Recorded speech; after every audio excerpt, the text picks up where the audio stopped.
Baik, di sini kami akan menjelaskan tentang sejarah agama Kristen di Indonesia. Sebelum mulai, di sini kami akan menjelaskan pokok-pokok yang kita akan bahas. Yang pertama adalah sejarah agama Kristen, yang kedua adalah masuknya agama Kristen di Indonesia, dan yang ketiga adalah bagaimana penyebaran agama Kristen di Indonesia. Masuk ke bagian pertama, yaitu adalah asal mula agama Kristen. Agama Kristen berawal dari sebuah kota kecil di Yerusalem, kemudian berkembang setelah kelahiran Yesus hingga kematiannya. Kelahiran hingga kematian dari Yesus serta kenaikan Yesus ke surga menjadi awal mula serta intisari dari kekristenan yang dipeluk oleh sebagian orang di dunia.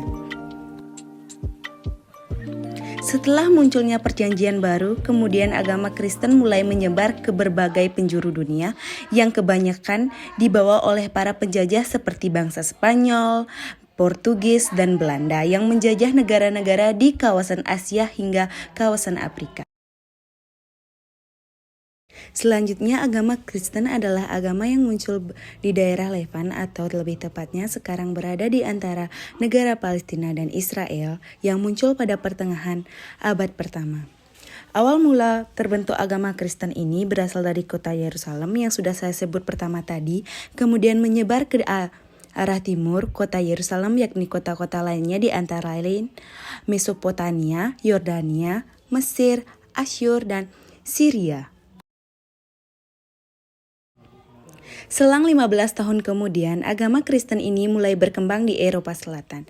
Pada masa inilah penyebaran agama Kristen kemudian sangat masif hingga ke berbagai negara di sekitaran Eropa Selatan seperti negara-negara lain di antaranya Eropa Timur, Asia Selatan, hingga Afrika Utara.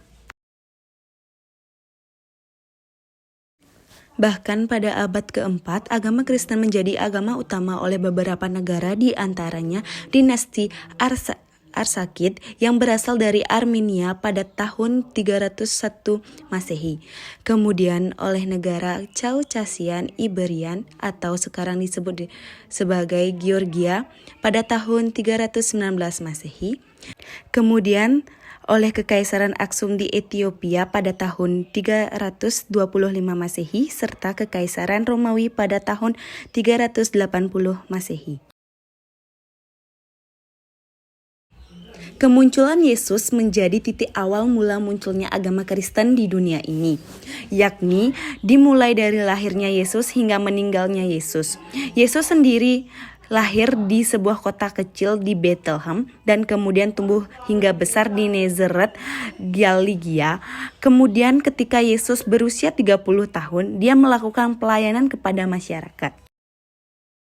Dan di sini juga kita menambahkan sedikit tentang agama Kristen, ya bisa dibaca di atas, teman-teman.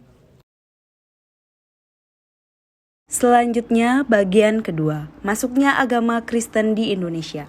Agama Kristen pertama kali masuk di Indonesia pada abad ke-7 atau lebih tepatnya sekitar tahun 645 Masehi melalui gereja timur Assyria yang berada di dua tempat, yaitu daerah Pancuran yang sekarang disebut daerah Deli Serdam serta daerah Barus yang sekarang merupakan daerah Tapanuli Tengah, yang keduanya berada di wilayah Sumatera.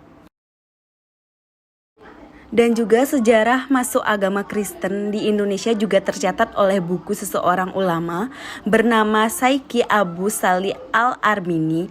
Dalam buku tersebut tercatat ada beberapa gereja di seluruh wilayah persebaran agama Kristen di seluruh dunia yang tersebar di beberapa wilayah, di antaranya di Mesir, Abysia, Afrika Barat, Nubia, Spanyol, Arab, dan India.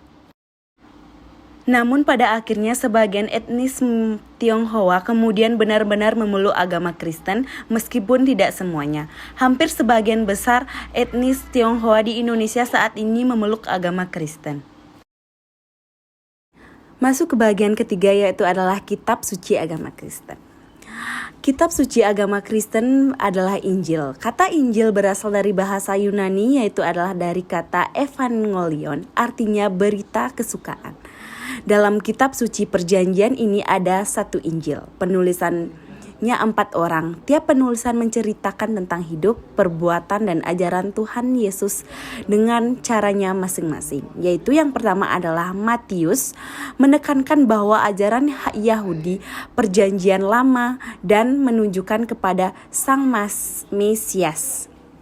Yang kedua, Markus, menekankan kekuasaan Yesus atas penderitaan orang. Yang ketiga, Lukas, menekankan bahwa Yesus adalah Mesias bagi Kristen. Keempat, Yohanes, membuka latar belakang kehidupan Yesus Kristus. Tujuannya sama, yaitu agar membaca baik orang Yahudi atau Mat maupun bukan orang Yahudi atau Luk percaya kepada Yesus Kristus. Kitab Injil bukan kitab biografi, melainkan buku yang mempunyai tendensi atau tujuan.